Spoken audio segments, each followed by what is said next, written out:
तन मन रहे निरोग विद तन मन योग। आप सभी को मेरा राधे राधे।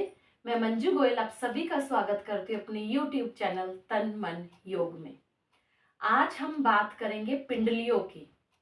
देखिए दोस्तों, पिंडलियां हमारे शरीर का सेकंड हार्ट कहा जाता है। अगर पिंडलियों में कोई भी कड़ापन या पिंडलियां हमारी नरम नहीं है या कई बार हमारी पिंडलियां पत्थर जैसी टाइट हो जाती है, तो वो हमारे शरीर में बीमारियों का संकेत है। वो बीमारियां हमारे पेट से रिलेटेड हो सकती हैं कि हमारे पेट में गैस बहुत है या फिर हमारे पेट में ऐठन है, तो उस चीज का सबका इफेक्ट हमारी पिंडलियों पे आता है और हमारी ये चीज पूरी टाइट हो जाती है पत्थर जैसी।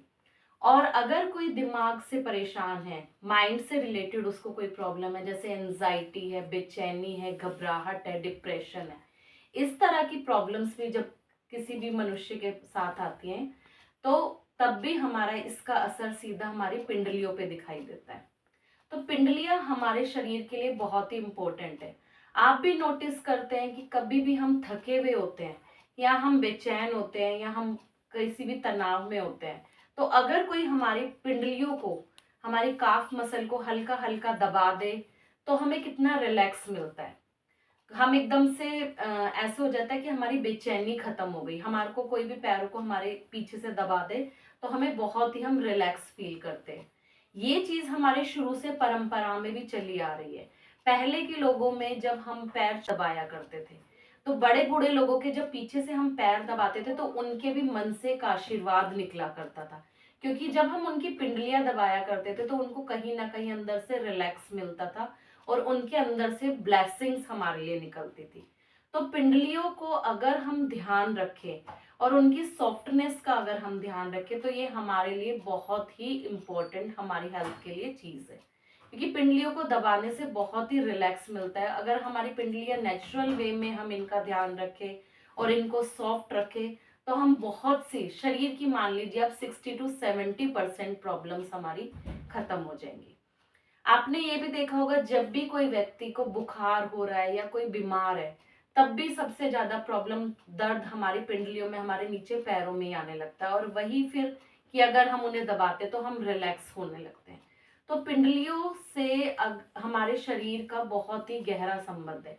पिंडलियां एकमात्र ऐसी चीज है जो हमारे शरीर के इंटरनल ऑर्गन्स से, उनकी नसें सभी की जुड़ी हैं। अगर किसी भी चीज में कोई प्रॉब्लम आती है और हम पिंडलियों पे उसका प्रभाव जरूर आता है।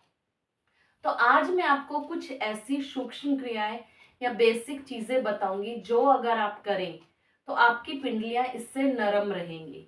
इनमें से कुछ क्रियाएं ऐसी होंगी जो आप कभी भी बैठे बैठे कर सकते हैं, कुछ ऐसी होंगी जो आपको खाना खाने के बाद करनी है, और कुछ ऐसी होंगी जिसमें आपको खाने के बाद का गैप चाहिए। तो सबसे पहले, जैसे हमें पता है कि हम बैठे हैं, नॉर्मल बैठे हैं, और अगर हम पंजे को अंदर बाहर इस तरह से खींच रहे हैं, बाहर खींच रहे हैं, अंदर खींच रहे हैं, तो इसका पूरा प्रभाव हमारी पिंडलियों पे आता है। और ये क्रिया बहुत ही सिंपल है। इसमें आपको ये नहीं कि आपको पेट खाली होना चाहिए या आपने खाना कब खाया है। और ये चीज हम दिन में बैठे बैठे 2 से 3 बार कर सकते हैं। जैसे ही हम पैर को अंदर खींचते हैं, बाहर खींचते हैं, तो हमारा पूरा खिंचाव हमारी पिंडलियों पे आता है। ये काम हम ऑफिस में बैठे बैठे भी कर सकते हैं। आप चेयर पे बैठे हैं, पंजे को अंदर बाहर खींचते रहें। हाँ, अगर शूज पहने हो तो आप बस शूज को रिमूव कर दें, इसके बाद पंजे को अंदर बाहर खींचते रहेंगे तो आपकी पिंडलियों में ब्लड का सर्कुलेशन बढ़ेगा और आपकी पिंडलियां इससे सॉफ्ट होंगी। ये हुई हमारी बहुत ही सूक्ष्म क्रिया, पहली क्रिया। दूसरी क्रिया के लिए आप इस तरह से पैर को घुटने के नीचे रखेंगे और इस तरह से हाथ को ले जाते हुए पंजे को पूरा अंदर की तरफ खींचेंगे। जैसे ही आप पंजे को अंदर की तरफ खींचेंगे, यहाँ पे आपको पूरा खिंचाव महसूस होगा। और आप इसमें अगर 30 सेकेंड से 1 मिनट तक होल्ड करेंगे और उसके बाद जब इसको छोड़ेंगे तो आपको पूरा फील होगा कि ब्लड का सर्कुलेशन बढ़ गया। जैसे एक नदी में जल एकदम प्रवाहित होता रहता है ना, इसी तरह आपको ऐसा लगेगा कि ऐसे ब्लड एकदम से प्रवाह हो गया आपके पूरे पैर में और आपकी पिंडली सॉफ्ट होने लगेगी। लेकिन जिन लोगों की पिंडली पत्थर जैसी टाइट होती है या बहुत ही हार्डनेस है उनकी पिंडली में, उनका हाथ यहाँ तक नहीं पहुंचता। वो लोग कैसे कर सकते हैं? वो लोग इस तरह से कोई भी दुपट्टा या चुन्नी ले सकते हैं और यहाँ से इसके ऊपर रखते हुए ऐसे और हाथों को ऐसे लपेटा देते हुए पंजे को पूरा अंदर की तरफ खींचे। जैसे ही पूरा आप अंदर की तरफ खींचोगे तो आपको पूरा नीचे खिंचाव महसूस होगा अपनी पिंडली पे, और खिंचाव महसूस होगा। इसको 30 सेकंड से लेके 1 मिनट तक होल्ड करेंगे, और आप जब छोड़ेंगे तो आपको पूरा लगेगा कि हाँ, यहाँ ब्लड का सर्कुलेशन फ्लो बढ़ गया है और आपकी पिंडली नरम होने लगेगी। लेकिन आप शुरू वाले दिन आप इतना लंबा ना करें, 1 से 1.5 मिनट तक का ना करें। आप उसमें धीरे धीरे अपनी होल्डिंग को बढ़ाएं, और धीरे धीरे जैसे करेंगे वैसे वैसे आपकी पिंडली नरम होने लगेगी। ये की मैंने खिंचाव की बात। इसके बाद हम एक आसन, जिसको हम जानु शीर्षासन बोलते हैं, वो हम अपने जब आसनों की सीरीज में उसको शामिल कर सकते हैं। उसके लिए हमें अपने खाली पेट 2 से 3 घंटे बाद हम खाना खाने के बाद वो आसन कर सकते हैं। उसके लिए आपने एक पैर को ऐसा सीधा किया, दूसरे पैर को ऐसे सेंटर में लगाएंगे। यहाँ पे भी लगाने पे क्या होता है, जब आप ऐसे बैठते हैं तो यहाँ पे भी आपकी, जैसे मैंने लेफ्ट लेग आगे किया है, राइट लेग की जो पिंडली है ये पूरी यहाँ से ये भी दब रही है, और इसके दबने से क्या होगा, यहाँ पे भी इसका बहुत ही अच्छा इफेक्ट आएगा। और यहाँ से हाथों को ऊपर इस तरह से खींचते हुए श्वास भरेंगे, और खाली करते हुए धीरे धीरे ऐसे पंजे को पकड़ेंगे, और पंजे को अंदर की तरफ खींचते हुए यहाँ होल्ड करेंगे। कोशिश करेंगे धीरे धीरे यहाँ पे जाते हुए सिर को लगाने की।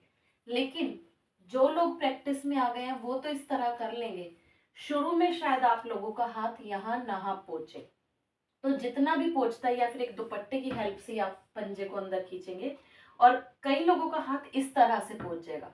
कमर को सीधा रखते हुए इस तरह से खींचेंगे खुद को, इतना भी आ जाएगा तो भी आपको इसमें धीरे धीरे फील होने लगेगा कि आपका पूरी पिंडली में खिंचाव है, और पिंडली में खिंचाव होते ही ब्लड का सर्कुलेशन आपका अच्छा इंप्रूव होगा, और ये पिंडली आपकी नरम होने लगेगी। ये जब भी आप अपने आसन करें, जैसे ये जानु शीर्षासन, पश्चिमोत्तानासन। पश्चिमोत्तानासन आसन के लिए आपने पैरों को ऐसे बिल्कुल सीधा करना है, दोनों हाथों को ऐसे ऊपर सांस भरते हुए उठाना है, और खाली करते हुए धीरे धीरे पंजों को इस तरह से आगे से पकड़ना है और खुद को आगे की तरफ खींचना है।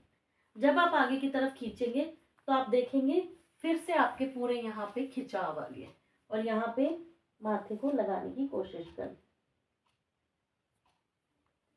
कुछ देर इसमें होल्ड करेंगे, फिर से आपका पिंडलियों में ब्लड का सर्कुलेशन इसमें आपको बहुत ही अच्छा लगेगा। तीसरी चीज जो मैं आज आपको बताना चाहूंगी वो आप खाना खाने के तुरंत बाद कर सकते हैं, जो कि है वज्रासन। अगर आप वज्रासन को डिटेल में देखना चाहते हैं तो मैंने एक वीडियो बनाई हुई है, उसमें जाकर आप देख लीजिएगा। उसका लिंक मैं नीचे डिस्क्रिप्शन बॉक्स में डाल दूंगी। अगर आप वज्रासन में इस तरह से बैठते हैं तो आप देखेंगे कि आपका पूरा जो प्रेशर है, वेट जो पूरा पिंडलियों पे है, और पिंडलियां इससे आपकी दब रही हैं, तो इससे जो भी एक्स्ट्रा एयर आपकी पिंडलियों में है, जो भी एयर है वो निकलेगी, वो रिलीज होगी, और आपकी पिंडलियां नरम होंगी, और ब्लड का सर्कुलेशन भी बढ़ेगा, और इससे भी आपकी पिंडलियां नरम होंगी। ये बात की हमने तीसरी चीज की।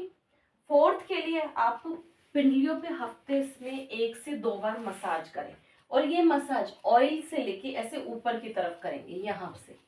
जैसे आप कोशिश कीजिए हफ्ते में 2 बार करें, अगर ना कर सके तो हफ्ते में कम से कम 1 बार तो मसाज करने की पूरी कोशिश कीजिए। जब आप यहाँ पे मसाज करेंगे तो वही आपकी एक्स्ट्रा एयर रिलीज होके आपकी पिंडलियां सॉफ्ट होंगी, और सॉफ्ट होंगी तो आपका पेट और पेट से रिलेटेड प्रॉब्लम और माइंड से रिलेटेड प्रॉब्लम भी बहुत ही आपकी दूर होगी। जब भी आप अपनी पिंडलियों को स्ट्रेच करेंगे तो आप खुद ही फील करेंगे कि आप कितना रिलैक्स महसूस कर रहे हैं। वो माइंड से भी आपको रिलैक्स करेगा और हर तरीके से आपको रिलैक्स करेगा। इसलिए अपनी पिंडलियों का ध्यान ज़रूर रखें, उनको नरम करने की पूरी कोशिश करें, और उनका रेगुलर बेसिस पे ध्यान रखें, ताकि आप टेंशन फ्री और रोग मुक्त रह सकें। अगर आप लोगों को मेरी ये वीडियो पसंद आई हो तो please like, share and subscribe my channel. Radhe Radhe.